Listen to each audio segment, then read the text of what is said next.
It was a new kind of meeting for international security. In a new joint security center in Ouagadougou, Burkina Faso, two men from different parts of the world stood together. They shared a big idea. President Ibrahim Traoré, a young military officer, who became his country's leader, and General Oscar Naranjo, a famous security expert from Colombia who had stopped powerful drug groups, were starting a partnership. This partnership would surprise many in the world of security. When they shook hands in front of officials and reporters, few thought this unusual team would work. What brought together an African leader and a Latin American expert on stopping drugs, and why were Western countries worried about their work together? The answer was years of failed security efforts and a new way of thinking that could change how countries help each other with security. For many years, security problems in the Sahel area were mostly handled by Western countries. France sent thousands of soldiers there.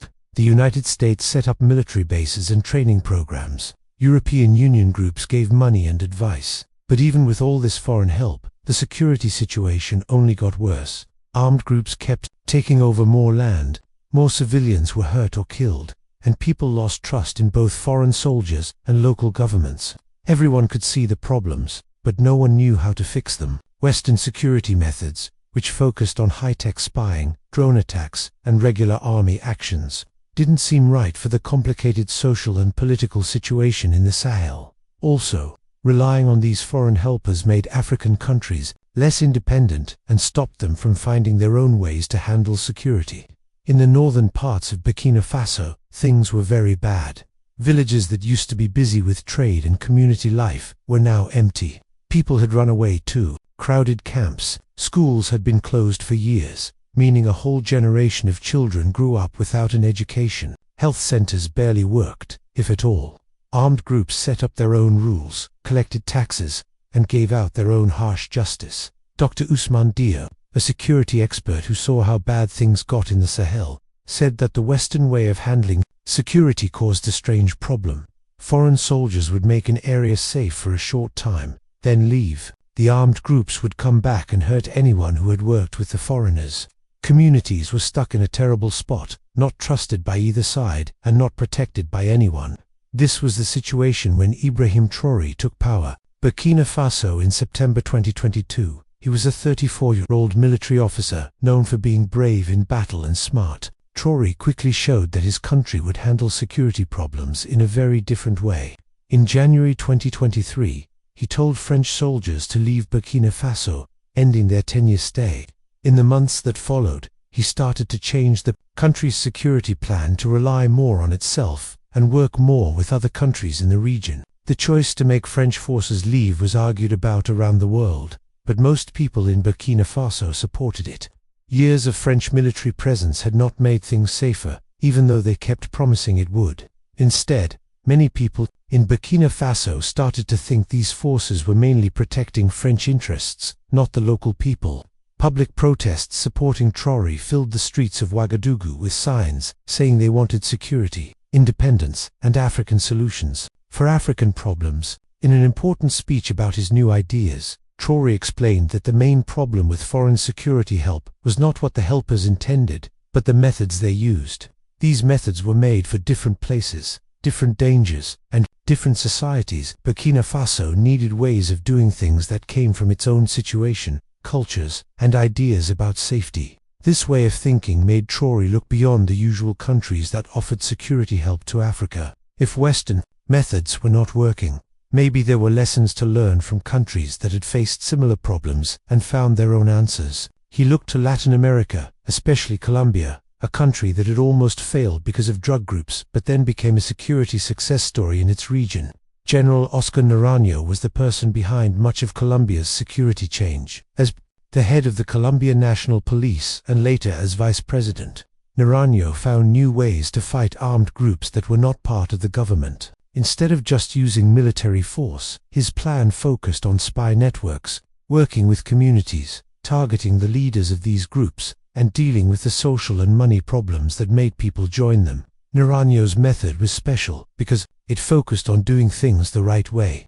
Unlike some security forces that used harsh methods against terrorism, Naranjo always made sure to follow laws and moral rules, even in very tough situations. This commitment not only kept democratic values safe, but also worked well strategically.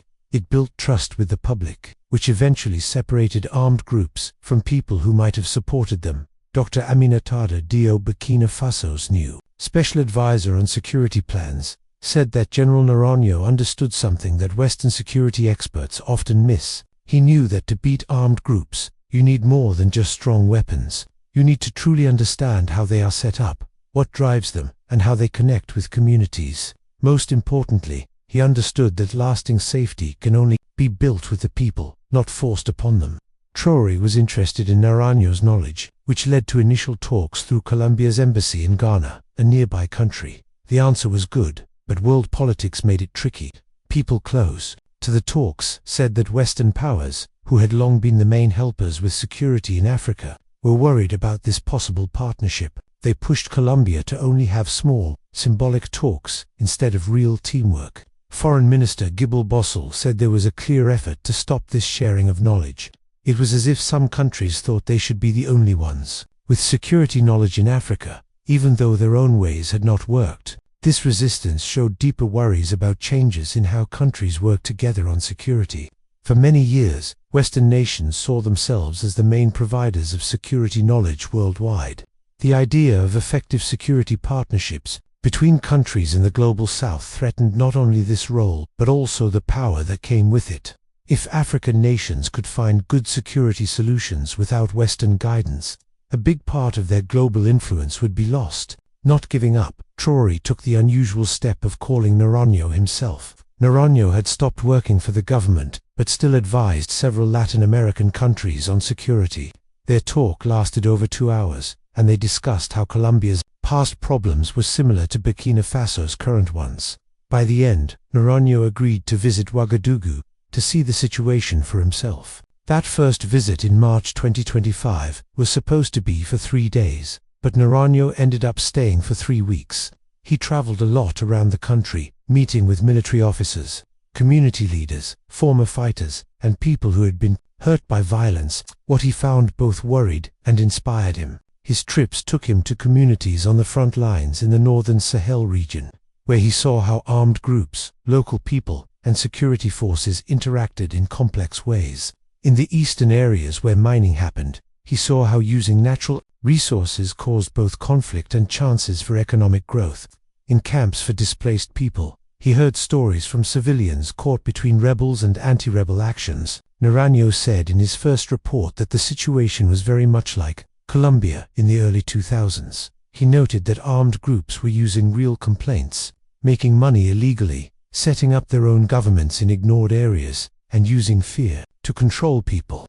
But he also saw strong communities, capable security forces that just needed better plans, and leaders who now wanted to find their own solutions instead of just copying foreign ones. What started as a short consulting job became much bigger. After his long visit, Naranjo and Traoré announced they would work together on security in a big way.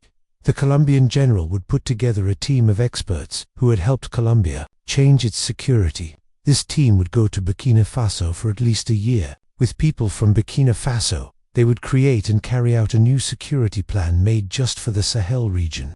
The team Naranjo put together showed that security problems have many sides. It included not only military and police planners, but also experts in rural development, solving conflicts, public talking, and gathering information.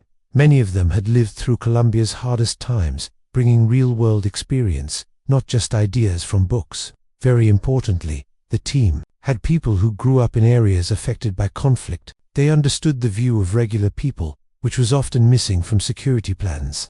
This announcement surprised many in diplomatic circles. Western countries, who had long been the main providers of security help in Africa, were worried about this unusual partnership. Some questioned Naranjo's role, since he was a private citizen and not an official government representative. Others said that Colombia's experience could not be used in Africa. French officials were especially vocal in their doubts, with one defense ministry spokesperson warning that new security methods could make an already unstable region even worse.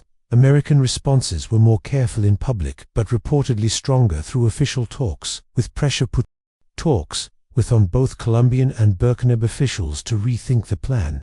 Naranjo, when asked by reporters, said that the doubts were understandable but wrong. He said that while Colombia is not exactly like Burkina Faso, they understand something others might not. What it means to fight for your country's future against groups that mix crime, terrorism, and fake political goals. He added that they know what it's like to do this while building democratic systems and dealing with real social problems.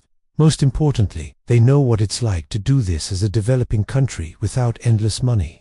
The partnership officially started in May 2025 with the opening of the Joint Security Coordination Center in Ouagadougou. This center was in a government building that was reused, not a heavily protected compound. It became the main place for a very different way of handling security in the Sahel. The place itself showed what the new approach was about. Unlike Western security operations, which usually happened from strong bases far from local people, this center was purposely made to be part of the community. Local people were invited to community meetings in its yard. Its cafeteria served local food and was open to both security staff and regular people. Even though there were proper security measures, the building felt open and easy to get to, not separate. The new plan focused on a completely new way of gathering and understanding information. Western methods often focused on technical ways to collect information, like satellite pictures, drone watching, and listening to calls, but the Colombian Burkinabe way put human networks first. These networks were deeply connected to local communities. Colonel Maria Jimenez, one of Naranjo's main helpers in Colombia's fight against drug groups, explained that technical information is useful, but it cannot tell you what people are thinking, what they are afraid of, or what they hope for. It cannot tell the difference between a farmer who joins an armed group because they believe in it and one who joins because they are forced. These differences are very important for finding good solutions. The new method trained hundreds of intelligence officers not just in secret spy skills, but also in understanding different cultures, solving problems, and helping communities grow. These officers were sent out not as unknown agents, but as known government representatives in communities that were threatened by armed groups. They built trusting relationships that gave them much more valuable information than any spying technology could. The training itself showed the new and creative way the partnership worked. Instead of keeping intelligence officers separate from the communities they would serve, much of the training happened in the field. Officers lived in villages and learned directly from the local ways of knowing things. They learned local languages, cultural practices, old complaints, and how the economy worked. This helped them get a deep understanding that no satellite picture could give. Ibrahim Sawadogo, an old leader from a village in the northern Sahel region, said that before, intelligence was something done to communities. Now, it is something done with communities. These new officers do not just ask about armed groups. They ask about our needs and worries. They help solve problems. So, naturally, people are more willing to share information with them. This community-focused way of working also applied to military actions. Instead of big attacks that often made civilians angry, the new plan focused on careful operations that targeted specific people who were important in the armed group networks. These operations were planned very carefully to cause the least harm to civilians. After these operations, there were usually immediate efforts to help the community with their needs.